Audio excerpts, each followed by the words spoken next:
नमस्कार दोस्तों, मेरे YouTube चैनल किस्से कहानी की दुनिया में आपका स्वागत है। तो आइए आज सुनते हैं सिंहासन बत्तीसी की नवीं कहानी मधुमालती पुतली की कथा। 9वें दिन राजा भोज दरबार पहुंचे और राजा विक्रमादित्य के सिंहासन पर बैठने लगे। इस बार उन्हें नवीं पुतली ने सिंहासन पर बैठने से रोक दिया। उसने कहा, यहाँ बैठने के लिए आपको राजा विक्रमादित्य जैसा बनना पड़ेगा। इतना कहकर वह विक्रमादित्य के गुणों को बताने के लिए कहानी सुनाने लगी।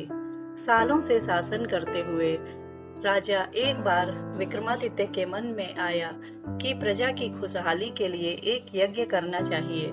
उन्होंने शुभ मुहूर्त देखकर कई हफ्ते तक चलने वाला विशाल यज्ञ शुरू किया। राजा रोज मंत्रों का उच्चारण करके अग्नि में आहुति देते थे। एक दिन यज्ञ के बीच में ही गुरुकुल के एक ऋषि वहां पहुंचे। उन्हें वहां देखकर राजा विक्रमादित्य उठकर उन्हें नमस्कार करना चाहते थे, लेकिन यज्ञ की वजह से वो ऐसा नहीं कर पाए।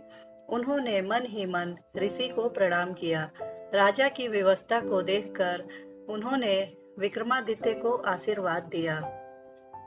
कुछ देर बाद यज्ञ खत्म होने पर राजा ने ऋषि को दोबारा प्रणाम किया और आने का कारण पूछा।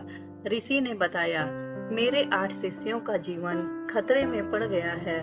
वो लकड़ी लेने के लिए जंगल गए थे और तभी वहां 2 राक्षस आए और उन सभी को पकड़कर पहाड़ी की ऊंचाई पर ले गए। शिष्यों को ढूंढते हुए जब मैं वहां पहुंचा तो राक्षस ने बताया कि उन्हें माँ काली की समक्ष बलि के लिए तंदुरुस्त क्षत्रिय चाहिए थे, इसीलिए उनके शिष्यों को पकड़ा है।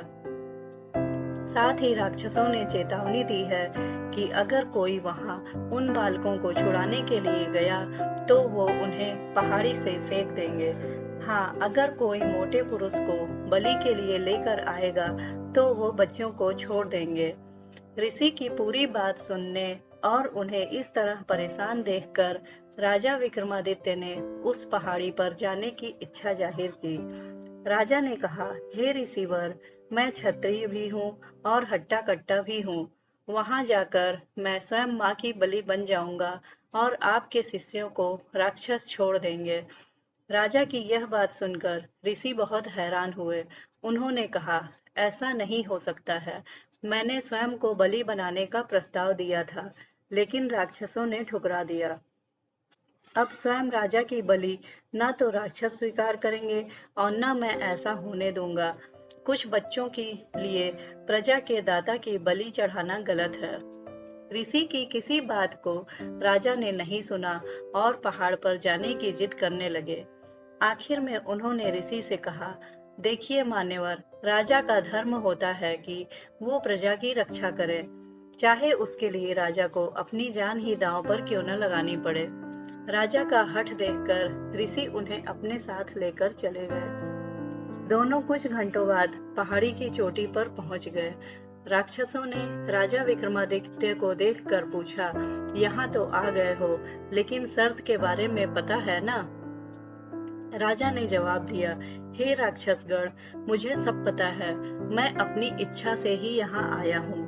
अब जल्दी से सारे बच्चों को छोड़ दो।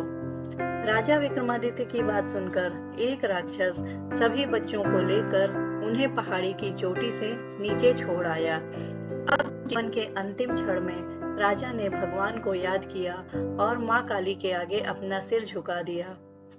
तभी दूसरा राक्षस अपनी तलवार लेकर उनके सिर पर प्रहार करने लगा।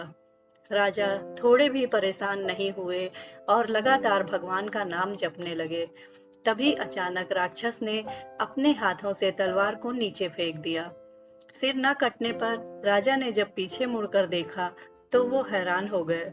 दोनों राक्षस बहुत सुंदर युवराज जैसे दिख रहे थे। उस समय पर्वत की पूरी चोटी चमकने लगी और वातावरण में फूलों की खुशबू फैल गई। राजा कुछ समझ नहीं पाए और आश्चर्य से उनकी तरफ देखने लगे।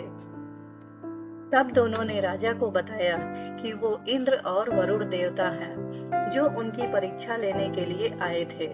दोनों देवों ने कहा, हमने तुम्हारी बहुत तारीफ सुनी थी, इसीलिए देखना चाहते थे कि तुम अपनी प्रजा के लिए क्या कुछ कर सकते हो।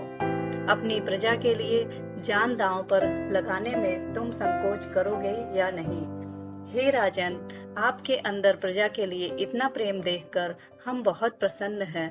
इतना कहने के बाद दोनों देवों ने राजा विक्रमादित्य को आशीर्वाद दिया और अपने लोक चले गए। कहानी पूरी होते ही नवी पुतली मधुमालती ने राजा भोज से कहा, अगर आपके अंदर भी ऐसे गुण हैं तो ही सिंहासन पर बैठने के लिए आगे बढ़ना, वरना इस बारे में कभी सोचना भी नहीं। इतना कहकर नवी पुतली वहां से उड़ गई।